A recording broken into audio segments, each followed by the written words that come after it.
Hi, my name is Emma. I'm a junior elementary education major at Mississippi College, taking EDU 489 Middle Grades Literacy from Dr. White. For this assignment, I was asked to find an article about middle grades reading comprehension and then review the article. I was then asked to present my findings in a YouTube video. So I hope you enjoy this video about questioning the author and reading comprehension.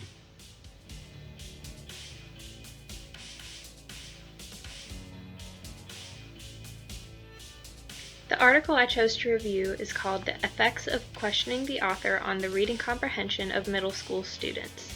It's written by Joseph M. Sankenbaugh and Angela M. Sankenbaugh.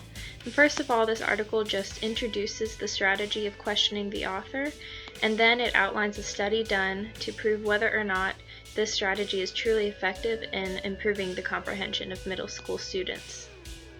The authors start out just by talking about reading itself and how it's a complicated task that does not come naturally to students, despite what some people may think. So explicit instruction of comprehension strategies is needed to assist students in achieving the goal of reading, which is comprehension.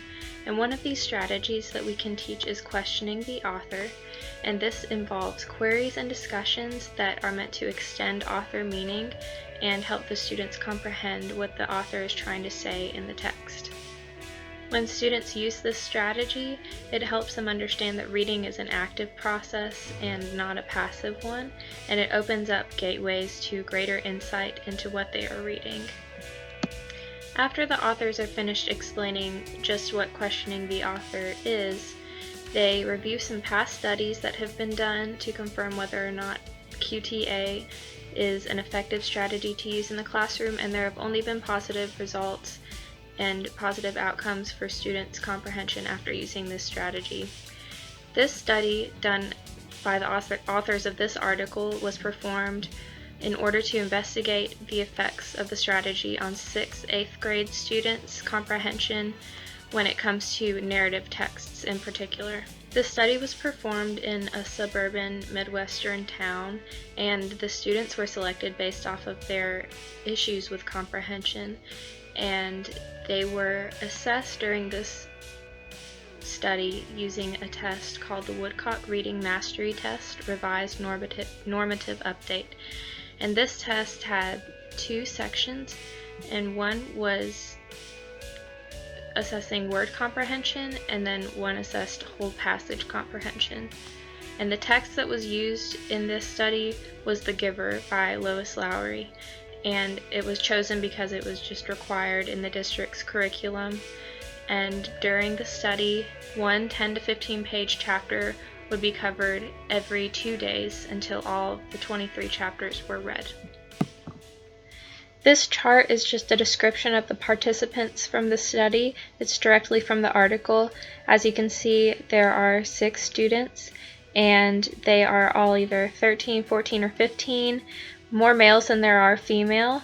They are of varying reading levels, and some are even English language learners from varying ethnicities. This is the cover of The Giver by Lois Lowry. As you can see, it's a Newbery Medal Award winner, and it is required in the curriculum of many school districts to be covered within the middle grades classroom. As we all know, modeling is a very important thing teachers must do when they're introducing something new to their students, and that's what this teacher did at the beginning of this study. She modeled and directly taught the steps of QTA to the students, and QTA was implemented in her classroom 5 days a week in 50-minute sessions with her 8th graders.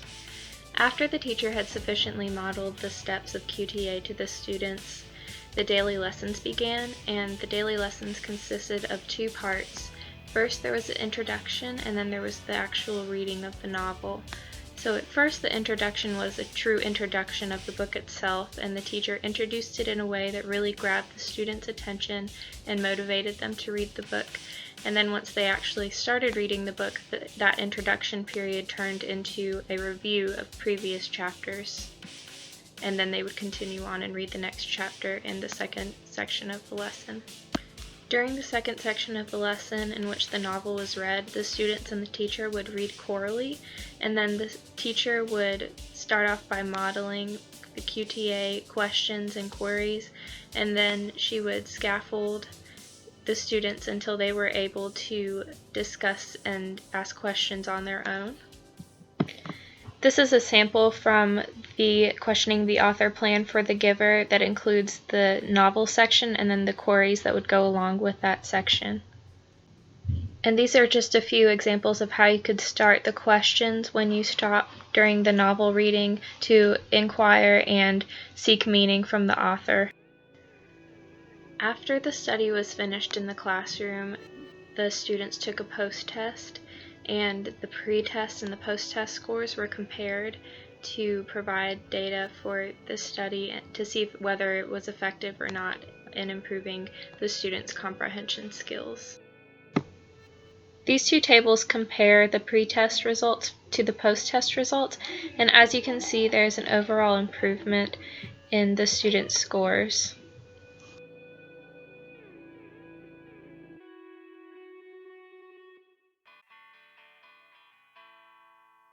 The final result of this study was that QTA does indeed improve the reading comprehension skills of middle schoolers who are struggling with reading, and specifically there was a 10% increase in the word comprehension part of the test and a 10% increase in the passage comprehension part of the test.